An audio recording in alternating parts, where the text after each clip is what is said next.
Hello दोस्तों, मेरा नाम है मिंटू और आप देख रहे हैं सक्सेस पॉइंट ट्यूटोरियल।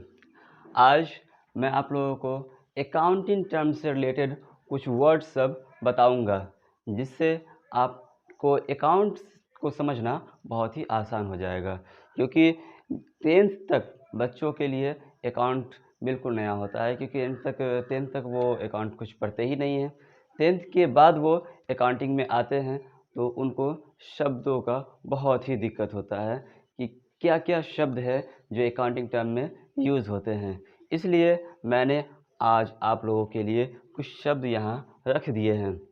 इससे पहले मैं आप लोगों को बता दूं कि मेरा जो भी क्लास है सब एस.के. सिंह के बुक से ही होता है, और आप लोग भी एस.के. सिंह का बुक खरीद लें, जिससे आप लोगों को समझने में बहुत ही आसानी हो। चलिए हम एकदम बेसिक से शुरू करते हैं। संपत्ति, किसी भी कंपनी में संपत्ति बहुत ही इम्पोर्टेंट होता है। कंपनी या फिर व्यवसाय कैसे चलता है, सबसे पहले पूंजी लगाता है मालिक। वो पूंजी कैश के रूप में हो, प्लांट के रूप में हो, मशीनरी के रूप में, कोई भी लगाएगा सबको हम पूंजी ही कहेंगे।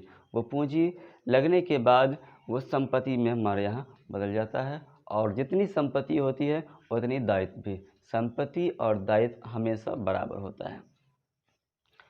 संपत्ति दो तरह के होते हैं, एक नॉन करेंट एसेट्स, दूसरा current assets. Non current assets वो होते हैं जो व्यापार में लंबे समय तक रहते हैं, उसको नॉन करेंट एसेट्स कहते हैं। और करेंट एसेट्स वो होते हैं जो व्यापार में बहुत छोटे समय के लिए रहते हैं, उसको कहते हैं current assets.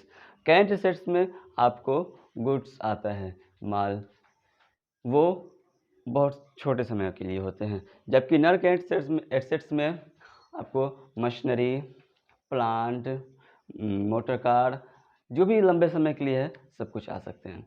Non current assets के भी दो प्रकार होते हैं, टेंजिबल एसेट्स और इनटेंजिबल एसेट्स। टेंजिबल एसेट्स कहते हैं मूर्त संपत्ति। ऐसी संपत्ति जिसको हम छू सकते हैं, देख सकते हैं, उसको टेंजिबल एसेट्स या मूर्त संपत्ति कहते हैं। जैसे प्लांट, मशीनरी, मोटर बाइक या फिर कार, किसी भी चीज़ को जो हम छू सकते हैं उसको टेंजिबल एसेट्स कहते हैं। इनटेंजिबल एसेट्स होते हैं जिसे हम छू नहीं सकते, देख नहीं सकते, उसे कहते हैं इनटेंजिबल एसेट्स। जैसे पेटेंट, गुडविल, ये जिसको हम छू नहीं सकते हैं, देख भी नहीं सकते हैं, गुडविल। अब ये गुडविल क्या होता है, तो गुडविल ख्याति कहते हैं हिंदी में। अगर कोई फर्म है, जैसे नोकिया कंपनी है, काफ़ी दिनों से यहाँ मोबाइल बेच रही है, लोगों के मन में ये पहले से है कि ये कंपनी अच्छा मोबाइल बनाती है, इस कंपनी का मोबाइल खरीदेंगे तो ज़्यादा दिन चलेगा। और वही कोई नई कंपनी आती है, उसका मोबाइल पे आदमी को डाउट होता है कि वो ज़्यादा दिन चलेगा या नहीं चलेगा। इसलिए इससे क्या पता चला कि जो पुरानी कंपनी है उसका ज़्यादा बिकेगा, क्योंकि उस पर लोगों को विश्वास है। नई कंपनी का कम बिकेगा क्योंकि उस पर कम विश्वास है। वही जितना ज़्यादा बिकेगा नई कंपनी से, उसी को कहते हैं गुडविल। अब ये हो गया।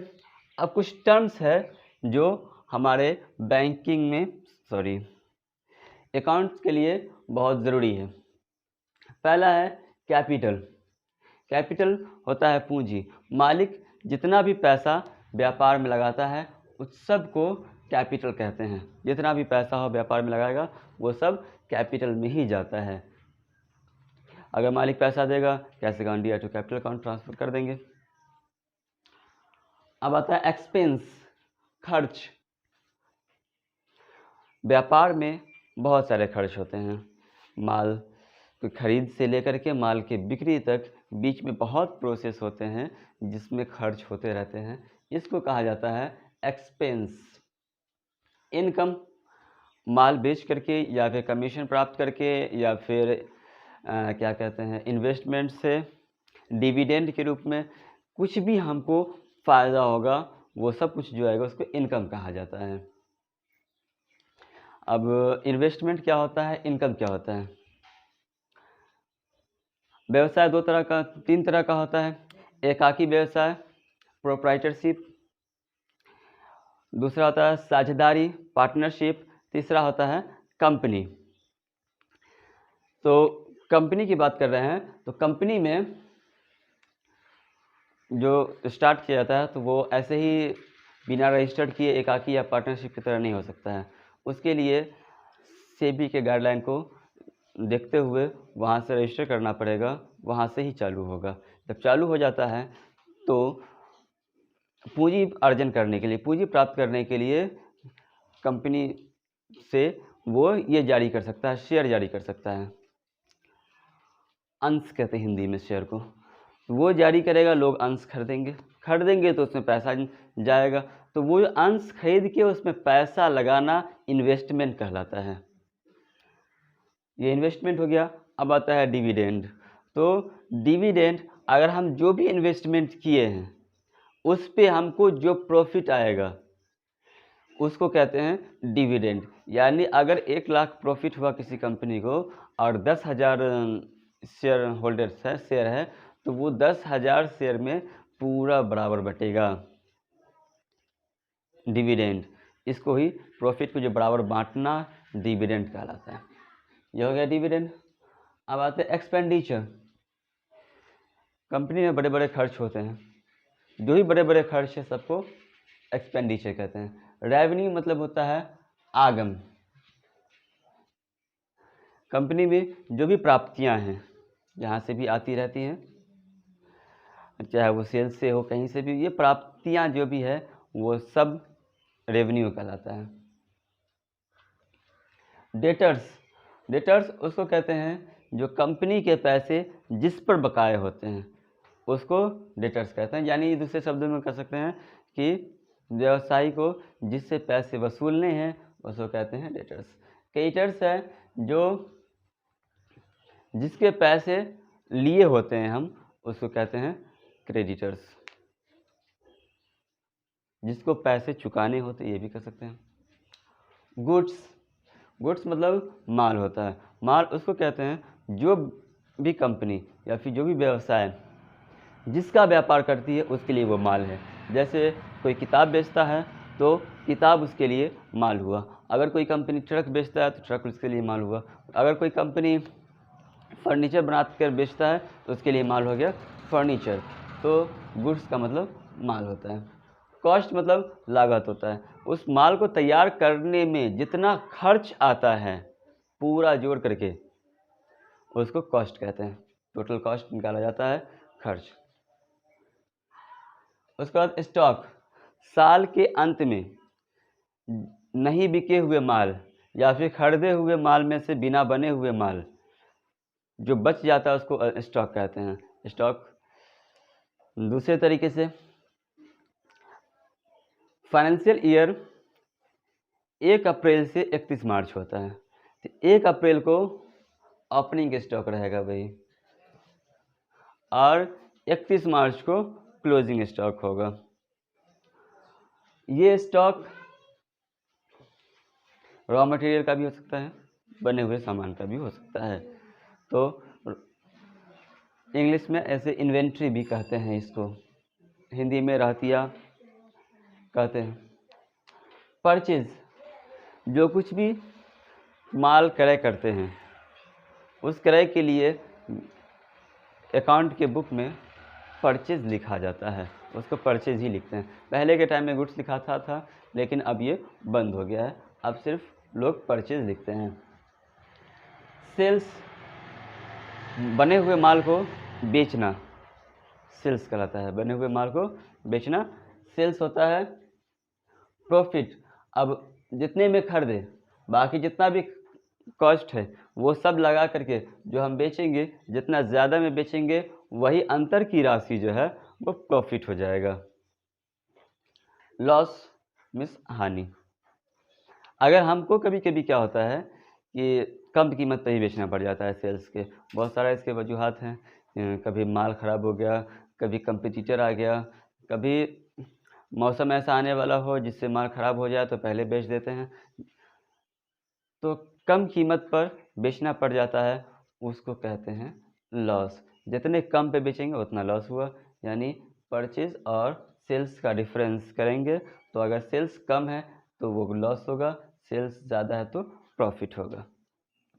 गेन, गेन मतलब होता है अर्जन, अर्जित करना। तो प्रॉफिट एंड लॉस तो सेल्स परचेज से होता है, लेकिन गेन किसी भी चीज़ से हो सकता है। हमको कमीशन गेन हो सकता है, किसी भी तरीके से गेन हो सकता है, तो उसको गेन कहेंगे। वाउचर, हम जो भी खरीद बिक्री करते हैं उसमें क्या आता है, एक टर्म आता है रिसिप्ट, कहते हैं कि हमको रिसिप्ट दीजिए। तो वो जो टर्म रिसिप्ट है उसे कहते हैं वाउचर। कोई भी सामान आप खरीदने जाते हैं तो वो सब सामान देने के बाद उसका एक बिल बना देता है, जो आपको देता है वो वाउचर हो जाता है। अब आता है डिस्काउंट। डिस्काउंट है सामान खरीदते टाइम हम कुछ छूट ले लेते हैं, उसको छूट भी कहते हैं, बट्टा भी कहते हैं, कटौती भी कहते हैं। तो हम कुछ छूट करवा लेते हैं कि इतना कम कर दीजिए, तो वो जो छूट है वो डिस्काउंट कहलाता है। ड्राइंग, ड्राइंग्स वो होता है कि इस व्यापार में से मालिक जो कुछ भी निकालेगा उस ड्राइंग ही वो कहलाएगा, चाहे वो पैसा निकाले, माल निकाले या फिर प्लांट मशीनरी कुछ भी निकाले, वो ड्राइंग में ही जाएगा। ट्रेड रिसीव्ड क्या होता है कि अब तो ये चीज़ बहुत कम हो गया, पहले के टाइम में होता था। किसी के यहाँ पैसा बकाया है या फिर पैसा नहीं बकाया है तो उसको कहते हैं कि हमको आपसे पैसा चाहिए, पैसा चाहिए। तो बोलता ठीक है, इसके लिए एक बिल बना देते हैं। तो बिल बनता था, तो बिल रिसीवेबल या फिर ट्रेड रिसीवेबल भी उसको कहते हैं, हुंडी भी कहते हैं, बहुत सारे नामों से जाना जाता है। तो उसके लिए एक प्रमाण बन जाता था कि इतना रुपया मैंने आपको दिया, उसके लिए आप क्या किए, मुझे बिल लिख के दिए, जो मेरे पास प्रमाण हो गया कि मैंने आपको पैसा दिया। तो अगर हम किसी को पैसा दिए और दे करके बिल लिखेंगे तो वो मेरे लिए ट्रेड रिसीवेबल कहलाएगा। हम किसी से पैसा लिए और उसको बिल दिए तो ट्रेड पेबल में होगा। ये इसका प्रमाण सब मान्य है, बैंक से भी आप इसके ट्रेड रिसीवेबल के थ्रू पैसा निकाल सकते हैं, उसको बैंक से भुनाना कहलाता है। अब आता है रिसिप्ट। तो जितनी भी प्राप्तियां हैं जो भी हमको प्राप्त होती जा रही हैं, ये सब प्राप्तियां चाहे वो सेल से प्राप्त हो, कमीशन से प्राप्त हो या फिर मशीनरी बेचने से प्राप्त हो, सब प्राप्त जो है रिसिप्ट ही कहलाता है, प्राप्तियां। एंटिटी, एंटिटी इकाई, व्यवसायिक फर्म हो जैसे टाटा कंपनी है, बिरला कंपनी है, रिलायंस कंपनी है, ये सब मिलाकर के एंटिटी कहलाता है। जो भी व्यवसाय करता है कंपनी वो सब एंटिटी कहलाता है। इक्विटी, समता, मालिक के पूंजी को समता कहा जाता है। दूसरे समता अंश भी होता है। शेयर में पैसा लगाते हैं तो दो तरह का शेयर होता है, एक इक्विटी शेयर, दूसरा प्रेफरेंस शेयर। इक्विटी शेयर में सिर्फ डिविडेंड दिया जाता है, यानी प्रॉफिट जितना हुआ उसी का हिस्सा दिया जाएगा, वो इक्विटी शेयर हो गया। जबकि प्रेफरेंस शेयर में एक परसेंटेज होता है, इतना परसेंट तय कर लिया जाता है, उतना ही परसेंट उसको मिलता है, उससे ज़्यादा होगा तब भी नहीं मिलेगा, कम होगा तब भी नहीं मिलेगा। इक्विटी शेयर और लास्ट अगर वोटिंग होता है कंपनी का तो इक्विटी शेयर वाला ही वोट देता है, जबकि प्रेफरेंस शेयर वाला वोट नहीं देता है एमडी चुनने के लिए। बैड डेट्स, किसी के यहाँ बकाया पैसा है और वो पैसा उसके यहाँ ही बकाया रह गया, वो नहीं दे पाया, डूब गया समझ लिए, तो दूसरे कहते हैं उसको बैड डेट्स कहते हैं। डाउटफुल डेट्स कहते हैं वैसे पैसे जो बकाया है और उस पर डाउट है कि वो नहीं देगा, वह पैसा डूब जाएगा, उसको डाउटफुल डेट्स कहते हैं। ऐसे अगर आप अकाउंट बनाएंगे तो उसमें 10% या कभी 6%, कभी 8%, जितना कहेगा उतना डाउटफुल डेट्स के लिए रिजर्व कर ले जाता है पैसा, कि वो पैसा कहीं डूब जाएगा तो वो उससे किया जाएगा। सॉल्वेंट, शोध क्षम्य, सॉल्वेंट इसको कहते हैं जिसमें ऋण चुकाने की क्षमता हो, उसको कहते हैं सॉल्वेंट। अगर हम किसी को पैसा दिए तो हमको ऐसा लगता है कि हाँ वो पैसा, उसके पास इतना पावर है कि पैसा वो लौटा देगा, तो उसको कहते हैं सॉल्वेंट। अकाउंट मतलब होता है खाता। खाता, अगर हम किसी का भी लेखा जोखा करते हैं तो लेखा जोखा जहाँ करते हैं और जिस पुस्तक में करते हैं, जैसे राम का अकाउंट निकलते हैं तो राम्स अकाउंट, तो वो खाता हो गया, राम्स अकाउंट हो गया, मोहन अकाउंट हो गया, कैपिटल अकाउंट हो गया, ये सब खाता हुआ। डेबिट एंड क्रेडिट, कोई भी लिखावट है वो दो तरह का होता है, एक डेबिट एक क्रेडिट। अगर हम एंट्री करेंगे तो एक तरफ डेबिट होता है, एक तरफ क्रेडिट होता है, दो बार लिखाता है। हम सामान खरीदे तब भी, सामान बेचे तब भी, यानी कोई भी एंट्री है अब अकाउंट में वो दो बार लिखाता है। एंट्री, प्रविष्टियाँ, पुस्तक में किसी भी खाते में लिखने की प्रक्रिया को एंट्री कहलाता है। लिखने की प्रक्रिया एंट्री कहलाता है। बुक ऑफ अकाउंट, जिस पुस्तक में एंट्री किया जाता है या फिर अकाउंट्स होते हैं उसको कहते हैं बुक्स ऑफ अकाउंट। इंसॉल्वेंट, इसको बैंकक्रप्ट भी कहते हैं। इंसॉल्वेंट जो दिवालिया घोषित हो जाता है। मान लो किसी ने 1 लाख रुपए कर्ज ले रखा है लेकिन अब उसके पास 1 लाख रुपए है नहीं, तो इस सूरत में वो दिवालिया हो सकता है। तो दिवालिया होने के लिए कोर्ट से ऑर्डर मिलेगा कि वो दिवालिया हो गया है, तो उसकी सारी संपत्तियों को बेच करके जितने भी कर्जदार हैं उसके कर्ज की अदायगी की जाएगी। अगर 50,000 मिला तो 50,000 ही दे करके सारे कर्जदार को उतने भी संतुष्ट होना पड़ेगा, उससे ज़्यादा उससे नहीं मांग सकता है। तो कर्जदार के यहाँ, कर्जदार का जो भी पैसा बकाया है तो वो दिवालिया घोषित होने से पहले ही क्लेम कर सकता है कि मेरा इसके यहाँ इतना बकाया है, और उसकी संपत्ति से जितना पैसा मिलेगा उतने ही उसको मांगना पड़ेगा, उसके बाद फिर उससे नहीं मांग सकता है। इसे कहते हैं दिवालिया, इंसॉल्वेंट। नेटवर्थ, नेटवर्थ होता है कि मालिक की जितनी भी संपत्ति व्यापार में लगी नेटवर्थ हुआ, यानी जो भी संपत्ति है उसमें से कर्ज, बाहरी देयताएं घटा दिया जाए तब जो बचेगा उसको कहेंगे नेटवर्थ।